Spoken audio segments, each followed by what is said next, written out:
Hi hello welcome to cine cigars. Here is our review on Teja Sajja's Mirai. Cinema చాలా బాగుంది బా, worth watch. మీ ticket ప్రైస్కి వర్త్.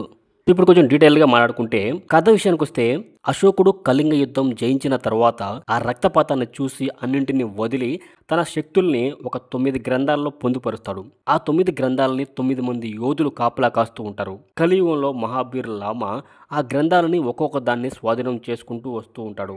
9వ గ్రంథం మృత్యువుని జయించే శక్తిని ఇస్తుంది. దాన్ని కూడా మహాబీర్ సొంతం చేసుకుంటే ఇక ప్రపంచం వినాశనం అవుతుంది. 9వ గ్రంథం మహాబీర్కి చిక్కకుండా అడ్డుకునే బాధ్యత వేద మీద ఉంటుంది. అందుకు వేదకు మిరాయ్ కావాల్సి వస్తుంది. దీనంతటికీ విభా సాయం చేస్తుంది.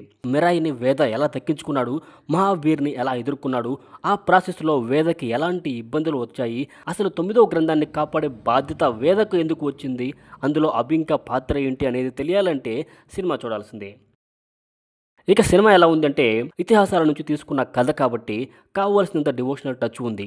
యాక్షన్ సీన్స్ బాగున్నాయి, విఎఫ్ఎక్స్ చాలా అద్భుతంగా ఉన్నాయి. తేజ సజ్జా, మంచు మనోజ్, జగపతి బాబు, శ్రియా లాంటి స్టార్ కాస్ట్ ఉన్నారు. ఇలా ఒక మంచి సినిమాకి కావలసిన అన్నీ ఉన్నాయి. అన్నీ బాగా కుదిరాయి. అలా కుదిరినా కూడా డైరెక్టర్ సరిగ్గా డీల్ చేయకపోతే అవన్నీ కూడా ఫెయిల్ అయ్యేవి.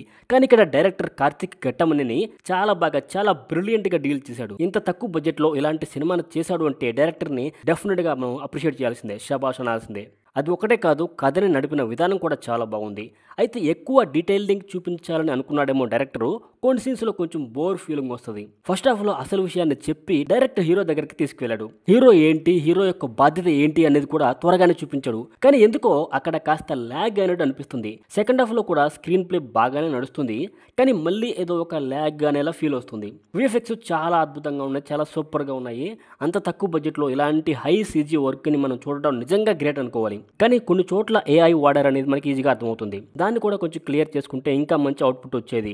క్లైమాక్స్లో రాముడు ఎంట్రీ ఉన్నా ఎక్కువసేపు ఉన్నట్లు అనిపిస్తుంది. దీనివల్ల క్లైమాక్స్ ఫైట్ ఎఫెక్ట్ అయింది. ఇక తేజస్ జాబ్ పర్ఫార్మెన్స్కి వంక పెట్టడం, సూపర్ హీరో సినిమాలు ఈయన కోసమే పుట్టాయేమో అన్నట్లు నటిస్తున్నాడు ఇతను. ఆ స్క్రిప్ట్ సెలక్షన్ కూడా అలాగే ఉంది.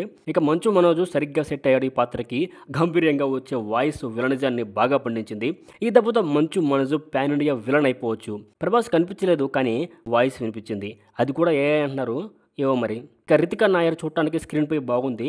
శ్రియా, జగపతి బాబు వాళ్ళ పాత్రల్లో ఒదిగిపోయారు. డైరెక్టర్ వెంకటేష్ మహా ఈ సినిమాలో ఎందుకున్నాడో అసలు అర్థం కాదు. ఆయన పాత్రకు సినిమాకి ఎలాంటి సంబంధం కూడా ఉండదు. సినిమాకు మరింత హెల్ప్ చేసిందంటే మ్యూజిక్ గౌరీ హరి నయం చేశాడు బాగా.